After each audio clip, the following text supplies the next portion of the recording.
Allez, on va aller vite sur les contrats, pas contrats. On revient sur le dossier Palois quand même. Alors, Nicolas Palois qui fait la tête à ses dirigeants girondins de Bordeaux, donc qui ont refusé une offre de Nantes, 1,7 million. C'est ce qu'avait offert Nantes pour avoir Palois. Contrat, pas contrat pour Palois. Mon cher Gilles, je me tourne vers vous. Contrat, pas contrat? Je vais dire non. Non. Ah, Hervé? Oui. Oui.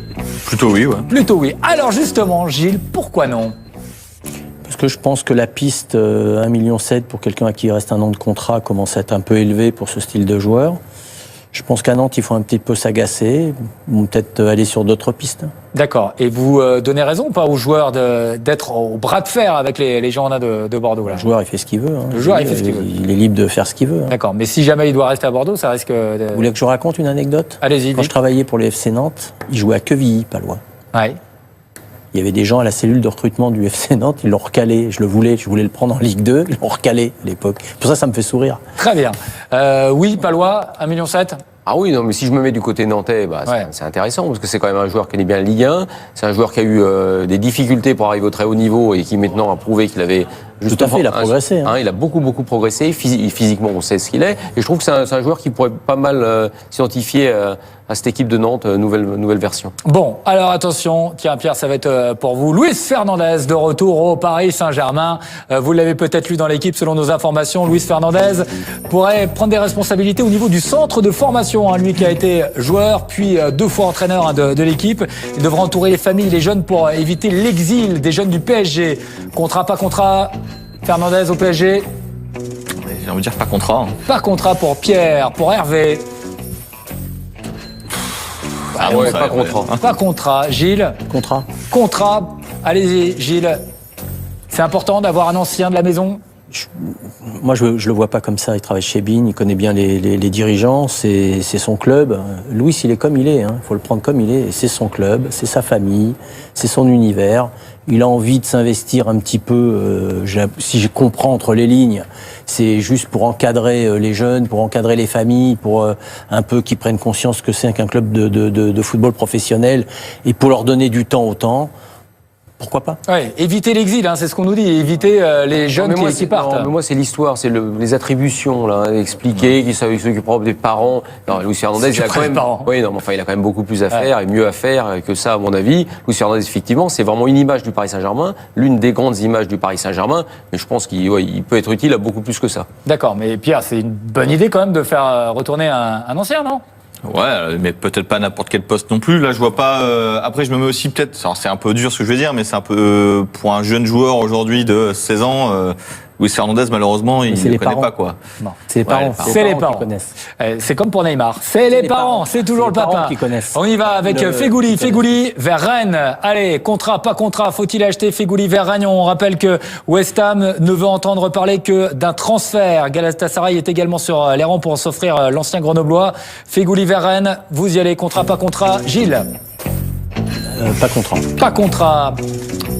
Hervé? Pas contrat. Pas contrat non plus. Eh bien, Pierre? Moi, je serais pas contre de le voir dans un club français. Ouais. Très bien. C'est un autre débat, ça. Non, mais c'est un autre débat. Là, on parlait de Rennes. Mais c'est pas faisable. Donc, Ah bah non, mais attendez, là on n'est pas dans le faisable. Nous on dit contrat, pas contrat. Vous dites quoi? Pourquoi je dis pas contrat? Parce que c'est pas faisable. Pourquoi c'est pas faisable? Vu le prix que demande Il demande combien le club anglais et vu le salaire qu'il a, c'est pas faisable. D'accord. Et puis il y a une autre chose, c'est qu'ils ont quand même fait un équilibre d'équipe. Alors là, pour le coup, Gourcuff a beaucoup travaillé pour avoir des joueurs précis. C'est pas le joueur qui est mis en cause. On sait très bien qu'il y aura Amalfitano à droite. Devant, ça va jouer avec l'attaquant qu'ils espèrent. Et plus il y a Moubélé qui est là, plus il y a le fils Gourcuff. Donc, à un moment, il faut aussi lui trouver de la place. À ce prix-là, il faut qu'il sortir quelqu'un, alors. Dossier Verratti réouvert, selon le Daily Mirror. Contrat, pas contrat, puisqu'il partirait à Manchester. Enfin, en tout cas, Manchester United serait intéressé. 65 millions d'euros auraient été posés sur la table. Anthony Martial pourrait aussi être inclus dans la transaction. Ça, c'est important. Alors, Manu, Verratti, contrat, pas contrat, avec l'échange Martial? Pas contrat. Pas contrat. Pas contrat? Non. Pas contrat, mais c'est pas anodin que ça sorte maintenant. Depuis que Verratti rejoint Raiola, c'est pas étonnant que la piste. On attendait un peu une piste comme ça. C'est pas étonnant. Ouais. Il rejoint l'écurie Raiola. De toute façon, ils ont dit qu'ils voulaient pas faire partir. Là, ça a été quand même Nasser a été très clair là-dessus. Éventuellement, je ne sais pas s'il y avait un deal avec Neymar, là, si on pourrait. Vous voyez un joueur revenir, offensif mais à Paris, là, vous avez Martial peut-être dans la balance. mais j'en ai déjà parlé ici. Moi, je pense que Martial, c'est une affaire à faire. Absolument. Parce que c'est un joueur qui a un énorme potentiel. Bon, c'est pas parce qu'il a eu une année plus difficile qu'il a acheté. C'est un joueur qui peut monter haut et qui est ambitieux. Donc, ouais. Si on peut faire Martial, si vous ne pouvez pas avoir Neymar, si vous ne pouvez pas avoir Alexis Sanchez, Anthony Martial peut être aussi une solution intéressante. Alors, on va enchaîner, puisqu'à défaut de s'offrir Verratti, il y a d'autres dossiers qui s'ouvrent du côté de Manchester United qui aimeraient se faire prêter Renato Sanchez, donc par le Bayern Munich. C'est ce que nous annonce le Sun. Joueur de 19 ans, Renato Sanchez, donc vers Man U, en prêt, je rappelle. Donc, contrat, pas contrat. Est-ce que vous y croyez, Renato Sanchez à Man U? Gilles? C'est pas une question d'y croire. Moi, je vais dire pas contrat. C'est pas une question. Ok, allez-y. Ouais, moi, je dirais contrat. Ah, si c'est faisable, contrat, oui. Ok, contrat pour Renato Sanchez à Man U. Vous y croyez ou pas, juste maintenant? Ah non. Non, par contre, vous n'y croyez pas. Pas spécialement, non. Je suis pas pour. Il a 18 ans. Il s'en va du Portugal pour aller dans un grand club. C'est quand même un des plus grands clubs au monde, qui est le Bayern de Munich. Au bout d'un an, on le reprêterait à Manchester. Et puis au bout d'un an qu'il a été prêté, il irait où encore après? Non, mais c'est pas un choix de carrière qui est cohérent, quoi. Et où il reste au Bayern et il trouve sa place, où il s'en va. Mais on a un peu peur qu'il ne trouve pas sa place au Bayern parce que alors, le milieu a l'air bien fait et très solide. Donc il a du mal, oui. On enchaîne avec Mahrez. On en parle tous les jours de Mahrez. Tous les jours, il y a du Mahrez. Mahrez préférerait Arsenal. Voilà, contrairement à Arsenal, la Roma qui avait offert, je me rappelle plus, c'était 30 millions, je crois. Eh bien, on est monté à 39 millions d'euros pour recruter le jeune joueur algérien de 26 ans. Contrat, pas contrat, 39 millions. Arsenal? Ouais. Arsenal, oui. Oui. Il va partir pour 50. Ah, il va partir pour 50 carrément. Mais il va aller à Arsenal. Hervé, bah oui, bah voilà, vous vendez Sanchez et puis vous pouvez vous acheter Mahrez. Contrat. Oui, contrat Arsenal, oui. Contrat Arsenal, voilà. Et comme ça, c'est Liber Sanchez, vous êtes d'accord ou pas? Non. C'est pas le même type de joueur. C'est pas le même type de joueur, mais sur les sommes d'argent. Il s'en fout, Arsenal, il s'en fout de l'argent. C'est le club qui a le plus de cash à l'heure actuelle. Oui, mais pendant des années, on nous a dit qu'il voulait gagner de l'argent. Justement, ils ont gagné de l'argent. C'est le seul club au monde qui peut acheter n'importe qui à l'heure actuelle. On en revient à ce que vous disiez tout à l'heure. Si Arsenal veut se renforcer, mettant le Paris Saint-Germain, Sanchez, Lacazette, Ozil et Mahrez, bon, ça commence à être solide. Voilà. Candreva vers Chelsea. On enchaîne. Candreva vers Chelsea. Selon la Repubblica, Antonio Conte aurait jeté son dévolu donc sur l'ailier de l'Inter Milan. Une offre à 25 millions proposée et qui a été rejetée pour l'instant par le club italien, qui n'a toujours pas répondu donc, mais qui n'a pas rompu les discussions. Alors, Candreva vers Chelsea. Contrat, pas contrat. Et à quel prix? Gilles? Je connais pas le joueur. Moi, j'ai pas envie de dire des bêtises, donc je connais pas le joueur. Pas contrat, Gilles. C'est un bon joueur quand même. C'est un bon joueur. Moi, allez, je fais confiance à Conte quand même. Donc avec contrat. Ouais. Allez-y, Pierre. Plutôt contrat pour la rotation aussi, c'est important pour Chelsea. Il va y avoir plus de matchs cette saison. Grosse frappe de balle, un mec qui a beaucoup d'activité, non, c'est pas inintéressant. À 20-25 millions d'euros, bon, vu les prix d'aujourd'hui, ça a l'air intéressant. Maintenant, 25 millions, c'est un chip. Ah bah non, mais là-bas, c'est un chip maintenant. Non, mais c'est un joueur de championship. Là-bas, c'est 25 millions d'euros.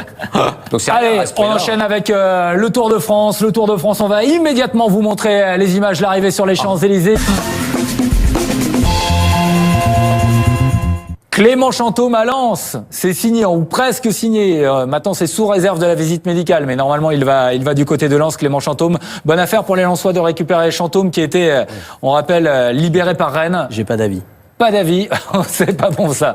Hervé, oui, c'est une bonne affaire. Ah bah attendez, pour Lens, club de Ligue 2, un joueur qui a une telle expérience. Alors ce qu'il faut, c'est qu'il s'est pas mal blessé ces derniers temps. Il va falloir voir physiquement comment il est. Mais sinon, attendez, là oui, c'est super affaire. Super affaire. Gilles, je pense que vous allez avoir un avis sur l'autre signé que j'ai à vous envoyer. Bordeaux qui confirme pour Wellington Silva. Donc ça y est, c'est fait. Il a 26 ans, montant du transfert 4,5 millions, donc signé par les Girondins de Bordeaux, ancien joueur d'Arsenal. Est-ce que c'est une bonne recrue pour les Girondins de Bordeaux? Oui. Ah, c'est une bonne recrue. Oui. C'était un joueur qui a à l'origine, c'est Arsène qui avait mis l'option dessus et se sont entendus, Bordeaux et Arsène se sont entendus, il leur a lâché l'option. Oui, mais il n'a jamais rien donné, confirmé de ce qu'on attendait de lui pour l'instant. Mais il est arrivé peut-être trop jeune. Pierre, vous y croyez ou pas, Wellington Silva à Bordeaux? Bah écoute, j'espère être bien surpris. J'ai pas grand chose à dire sur lui, je le connais pas très bien, mais 4 millions et demi, c'est quand même un investissement assez. Ouais, c'est lourd. Ouais. Oh, 4 millions et demi, non, énorme. 4 millions et demi, maintenant, ça va. La prise de risque, elle n'est pas énorme. Ok, d'accord. Les Sud-Américains à Bordeaux, en général, ils réussissent pas trop mal ces derniers temps. Hein. Très bien. Ouais. Vendu, donc on surveillera la nouvelle star des Girondins de Bordeaux. Jonas Martin Martin à Strasbourg, info à l'équipe. Donc on a parlé, le milieu de terrain français du Betis Séville, Jonas Martin va s'engager donc avec les Alsaciens. C'est Bilal Ghazi qui a envoyé donc cette information aujourd'hui.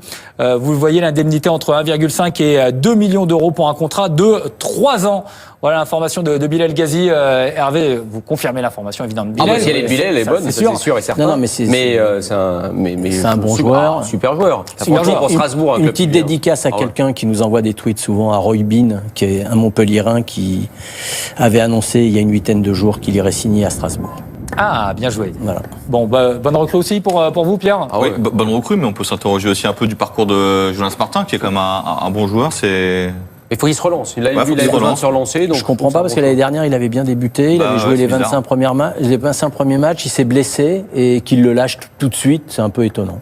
Enfin, bon. Mathieu Pébernes qui part en Turquie. Mathieu Pébernes qui part à Turquie. Alors, Göztepe, le club à la mode du moment. Est-ce que c'est un bon choix pour Mathieu Pébernes ?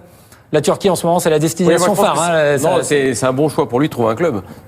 Non, mais c'est bien. Ouais. Je veux dire, pour lui, c'est un joueur qui est en Ligue 1, qui s'est retrouvé dans des clubs toujours en difficulté, qui n'a pas non plus une carrière pour l'instant exceptionnelle. Il a peut-être besoin de partir, donc pourquoi pas la Turquie. J'espère qu'il sera payé, c'est tout.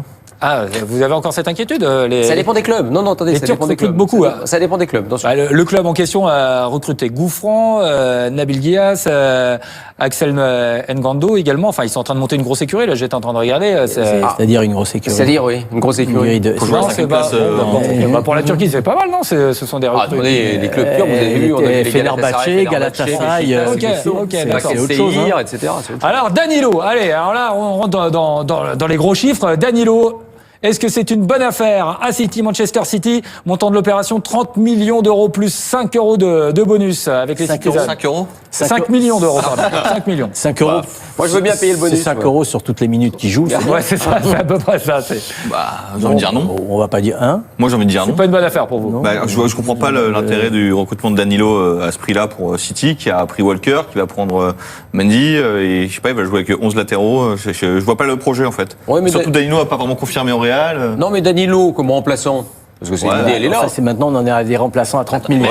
Non, mais le problème, c'est plus une question d'argent. Je vois pas la bonne affaire. C'est des clubs pour l'argent. C'est pas un souci. Mais on est obligé d'en parler. Alors attention, parce qu'il y a les arrivées, il y a les départs. Kolarov qui part de City pour la Roma. Ils ont pris Walker, il a raison. Ils ont pris Walker à 50 millions. Ils prennent Mendy à 57. À 57. Ouais, mais là, regardez. Alors, je vous montre quand même Kolarov. Ils l'ont vendu 5 millions d'euros, apparemment. Pour la AS Roma, quoi. Voilà. Alors ça, pour le coup, c'est un transfert intéressant parce que Kolarov, c'est un ancien de la Lazio. Et pour avoir quelques proches au sein de la Lazio, ils seront pas très contents de voir Kolarov arriver partir chez l'ennemi.